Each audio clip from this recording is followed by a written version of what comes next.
What's up and welcome back, it's your TECHY dude here. First, pardon the way I talk kasi may singaw ako. Anyway, today i-review natin itong Vuxbeeg Up10 Lavalier microphone ng Plextone. Kamusta naman kaya itong lavalier microphone nila? But before we start, our sponsor for this video is cdkoffers.com is an all-in-one website where you could buy affordably cheap software and games license keys. They offer a vast catalog on their site. Just simply look for whichever software games you're looking for. Click on the buy now button and you should be taken to the order confirmation page. I know their license keys are already cheap, but want to make it cheaper? Simply enter DUDE20, which is an exclusive discount code that will give you a 20% discount from your purchases. Then enter your payment details and you should immediately receive the key once the payment has been confirmed. After receiving the key, you can then activate your software or games instantly. That's just how easy it is in CDK offers. Plus, should you encounter any problems or issues, feel free to contact their chat support that will assist you instantly, well based on my experience.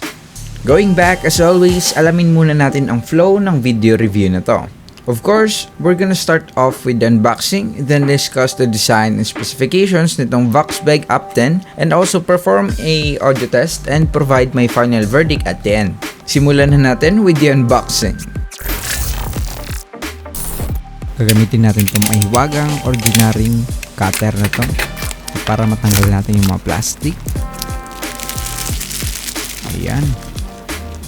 Buksan natin yung box. And upon opening yung box, makikita mo agad yung mga items na to, including yung pouch and yung mic itself. Baba muna natin to. So mayroon na siyang battery, microphone adapter, and also itong foam para sa mic itself. And of course, may mga manual rin. Pero gilid muna natin yan. And again, yung pouch para dun sa lavalier mic, and ito yung actual na mic itself.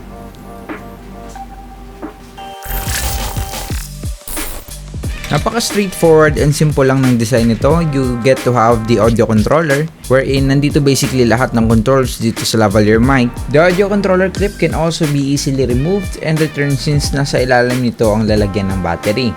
Huwag nyo na akong tularan na kung saan hirap na hirap akong maglagay nitong battery clip na to habang nagre-record nitong video review na to.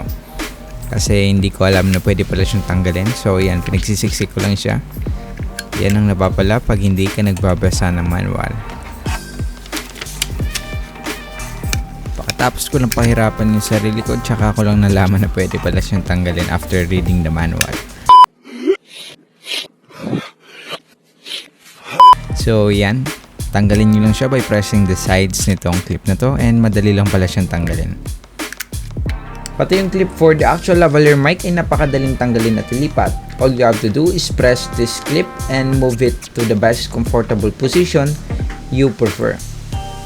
The lavalier microphone has 600 meters in length. Napakalayo na ng kayang maabot nito, kaya hindi ka na problema. Baka hindi ito maabot sa DSLR or cam recorders or even sa smartphone mo. Kung sa smartphone ka naman nagre-record, well, you won't be using the entire length ng cable nito, especially kung nasa pocket mo lang naman nakalagay yung lavalier or yung even your smartphone. Condenser microphone with an omnidirectional polar pattern ang specifications ng lavalier mic nito. This lavalier is also compatible in various devices such as camcorders, DSLRs, smartphones, audio recorders, or even PC and laptop. All you have to do is set that one properly dito sa audio controller niya. If you're using a smartphone, you have to set it on the smartphone. And also if you're using it for DSLR, you need to properly set that one to DSLR. Otherwise, baka walang audio na lumabas dito sa lavalier mic because if you're using it on a DSLR, basically, it will require the battery to be inserted at the back of the audio controller. However, if you're only recording this one to record on a smartphone, it won't basically be needing that particular battery at the back. So, maybe take note of that one kasi baka you might be encountering no audio if in case na nakaset siya improperly kung saan siya ginagamit. It also includes a foam windscreen para naman mabawasan at maiwasan ang mga noise sa paghinga o di naman kaya yung mga hangin sa background such as electric fan or even yung hangin from outdoor environment. Sound test of Up10 Lavalier microphone of Plextone with the -20 dB setting on the lavalier to reduce the noise from the background while it is clipped on my t-shirt right now. Sound test of Up10 Lavalier microphone of Plextone directly in my mouth with the negative 20 dB setting on the lavalier microphone to reduce the noise on the background. Sound test of Up10 Lavalier microphone of Plextone without the negative 20 dB noise reduction feature, and this is directly pointing in my mouth. Sound test of Up10 Lavalier microphone without the negative 20 dB noise reduction feature, and it is clipped onto my t-shirt right now.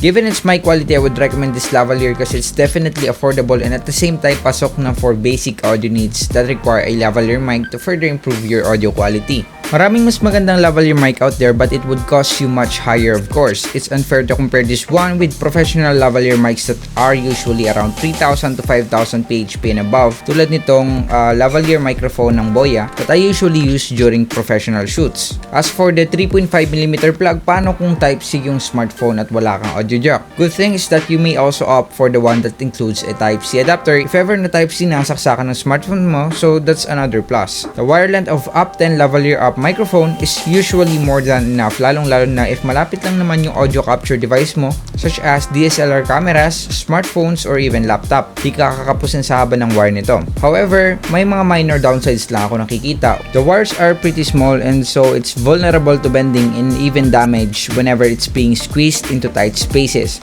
Baka masira yung wire kasi since di siya detachable, lagi siyang magbe-bend since naka-fix yung wire na to going to the controller. But still, I would recommend this lavalier mic kasi overall the price, quality, length of wire, this is gonna be more than enough for your needs for online classes or even basic video shoots that will require or best suit you with a lavalier mic. So thanks for watching. Hopefully I managed to give you insights about this Up10 Lavalier microphone of Plextone. Feel free to leave your comments and feedbacks down below. At syempre ending na, so kung nakarating ka na dito, hit mo na yung subscribe button, matik na yan. As always, it's your TECHY dude here. See you in my next videos.